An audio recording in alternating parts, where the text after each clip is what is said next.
how Yeah. can we find a centered spot where we know that we are seeing what needs to be seen and not deluding ourselves? Yeah. No, totally. I love that question because one of the things I can talk for me that I've discovered, I'm a genius. And how I'm a genius for in self-deception, in that I'm really, really good at fooling myself. And it's not just a personal thing. I mean, I'm making a joke. It's transpersonal. I think we're all incredibly good at fooling ourselves. So often I'll be convinced, oh, this is what's happening, and I have all the evidence I need. And then I finally get evidence that it's actually not what's happening. And I realize, oh my God, I've done it again. I fooled myself again. So it's really a good thing to, to self-reflect and contemplate, and just like a dream, oh, what is this showing me? Okay, I'm projecting. What parts of myself is that? Oh, am I really seeing what's out there? How do I interpret the dream? Objectively, is it showing me about this person, or is it just like the subjective, dimension? Reflecting parts of me. And so I think it's a great thing to really, to continually discern, are we projecting? And well, how come this person, say if somebody in our field is seemingly embodying, Watiko, well, is that true? I certainly don't want to solidify them. If I think that's who they are, if I think that's all of who they are, well, then that's an expression that I've fallen under the spell of the bug. I call it, well, that's their Halloween costume. That might be the way they manifest at that moment. And if I get hooked by that, and if I'm then in relationship to that Watiko part of them, then I'm doing them a disservice. Then I'm colluding, because the thing about Watiko, yeah, it can take over an individual at any given moment, but it operates through the non-local field, which is to say, when there's a community or a group or a family system, or the millions of people, Watiko virus can easily propagate itself, like I've been saying, through the unconscious blind spots in such a way that it acts itself out. But in doing that, it's revealing itself. Watiko is a revelation. But the point is that it can operate through the family system, through a group of people. And an example, when there's abuse in a family system, well, what happens? Typically, one person is in the role of the abuser. Think of the Catholic Church, or with Weinstein, or whoever, just whoever is playing the role of the abuser. Well, they could never have gotten away with that without the field colluding with them and enabling them. And then you begin to realize, wait a second, these are all just roles that all are coming together in a certain way so that the abuse of Watiko acts itself out.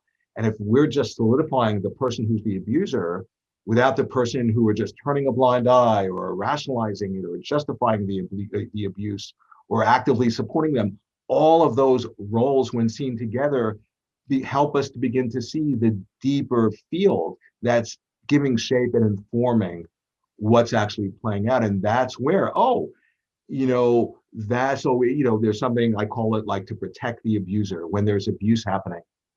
With one person in a family system, typically the field will protect the darkness. But what I point at is that, yeah, that's absolutely true. And you need to see that. But that's actually revealing the darkness. That's showing how Watiko works, which is an expression of the light. You see, so, and I can go on in so many ways about this, but the point is, encoded in the darkness of Watiko is the light. And this is a Kabbalistic insight. The Kabbalah, when you really go into it, it's pointing out again and again that the true light emerges out of the darkness. And yeah, so anyways, I could just go on about that a lot, but Yeah, so could I. Absolutely. I want to, though, bring this back to the idea of physical illness in the right. body, where if we are experiencing physical symptoms or disease, if it's gone to a higher level of physical expression, how can we work with Watiko to, as you said, it is its own vaccine. How can we work Right. with Watiko to bring about physical wellness? Sometimes there's certain karma, whether it's from the ancestors or, our past lives or whoever.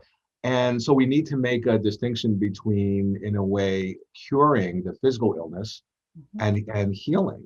And sometimes, yeah, we'll have a physical illness, and maybe that physical illness, we might not get cured of it, or we might even die. But that's in distinction to having a deeper healing, that the illness might actually be a portal to help us to connect with that deeper healing.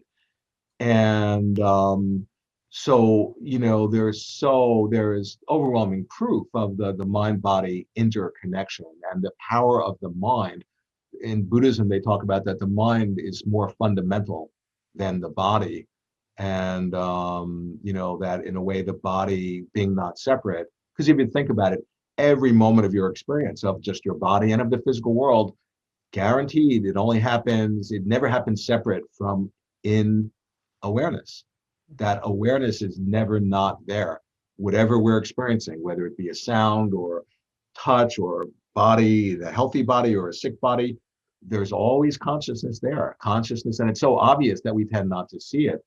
So what I'm pointing at is that, when we actually see the way what the native people are calling the Watiko spirit, and we're seeing how it operates out in the world and how it operates via our unconscious reactions, all of a sudden we begin to, by having that expansion of consciousness, we're beginning to connect with who we actually are, with our nature, and with the nature, which is that we're having a collective dream and that we're not separate.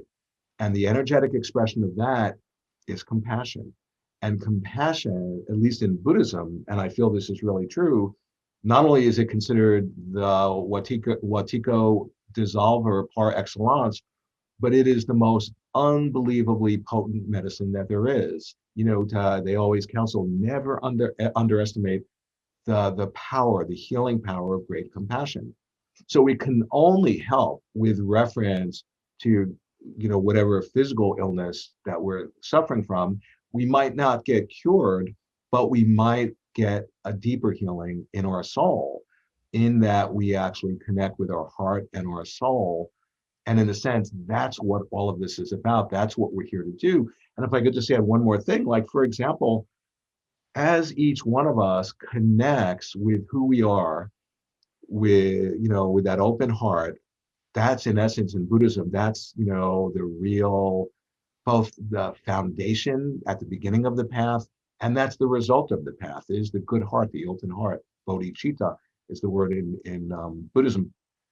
But the idea being, when you connect with that and you realize the dreamlike nature and you recognize we're not separate, what you also recognize is, oh, well, we can actually collaborate. We can conspire to co-inspire each other. We can actually dream ourselves awake in a way where we can basically hang out with each other and we can help each other to deepen our realization of our nature, to cultivate more compassion. I think of His Holiness Dalai Lama.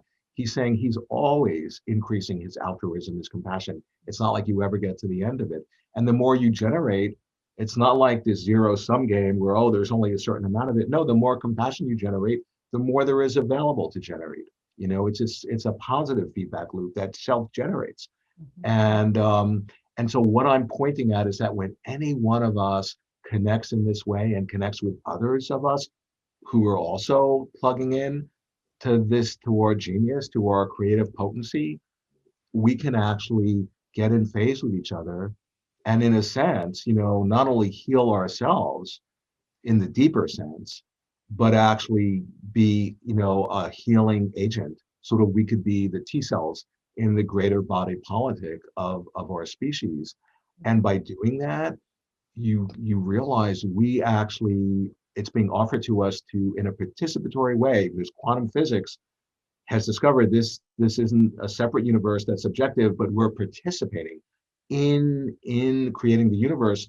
So whether Watiko is going to kill us or be our medicine, it all depends if we recognize it. We have to participate, and the participation is through the seeing. We need to recognize what it's revealing to us. When we do and connect with other people, we can actually change the waking dream that we're having together. And that's to consciously participate in our own evolution. That's what this is all about. That's why I say Watiko is the most important thing in the world to understand. And that's totally available to us. There's nothing in our way that's stopping us. my whole life's work is trying to like, transmit this to people. Wow, that is so beautifully stated. And I don't want to step on any of that, but I do want to ask a question. You're talking a lot Yeah, about yeah. compassion. I wonder, is compassion the opposite of the fearful side of Watiko? Would you say that that would be the direct antidote? Yeah. Well, the thing about, you see, Watiko, remember, it has to do with the separate self, that identifying with a separate self, thinking that we're a reference point in space and time in a way that we're not. It's a fiction. And then we invest all of our psychic energy in protecting and defending that particular identity. And think about it, all of our energy that's available for potential being creative is then getting funneled on protecting and defending an illusion that isn't even who we are and doesn't even exist. That's complete madness. Now, so Watiko, by actually feeding off of that imagination of the separate self, and keep in mind, the origin of Watiko is in this very moment. We are actually unwittingly colluding with it. And but when you see, when there's that separate self, an expression of when there's a separate self, when there's an other, the expression of that is fear. Okay. And then that feeds on itself. And then, oh, I feel afraid, which then makes me feel like, oh, well, then there that really is an other, and I am a separate self. And then so it becomes a feedback loop, that self and other feedback loop, which just is infinitely reinforcing and generating fear.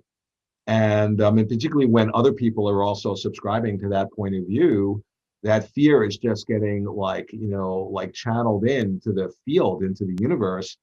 And if we're not awake, we're just being fed by it, we're ingesting it, and it becomes, a self-reinforcing feedback loop, whose origin is inside of us. And so what I'm saying is, yeah, the expression of compassion when you're in a dream and you don't know you're dreaming, and there are other people in the dream, your dream characters, aspects of you. And if you don't know you're dreaming, you're going to think they're separate. So you're under the illusion of a separate self, you know? And if you have lucidity in a dream, and how I learned this was from my lucid dreams. When you have lucidity in a dream and you recognize the dreamlike nature, which is to recognize that these other people are not separate from you, the natural, effortless, spontaneous expression of that realization is compassion, is love.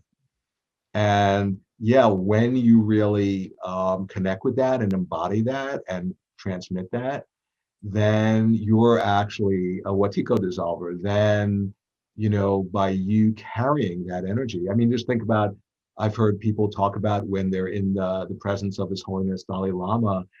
And I see this with my teachers. People just become disarmed. You just want to, it opens your heart. You just want to serve them. You just want to hug them.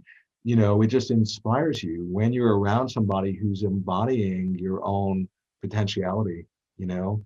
So just the one final thing I want to say is that, see, our nature is to be creative beings. We have this unbelievably, unimaginably vast creative power at our disposal 24/7. And to the extent that we're not, and like I've been saying, Watiko exploits that to the extent that we're not in touch with our creative potency and agency, and it uses it against us in a way that, writ large, with close to 8 billion people, is killing us. But what I'm saying is that that's a revelation. There's something being shown to us about our nature, that we have this creative genius. And when one person taps into that, that's great. It'll help their life a lot, but that's insignificant in the larger scheme of things. But when enough of us tap into that and connect with each other, we can change the dream. And that's what, and we have Watiko to thank, and that's why I say if it didn't exist, we'd have to invent it.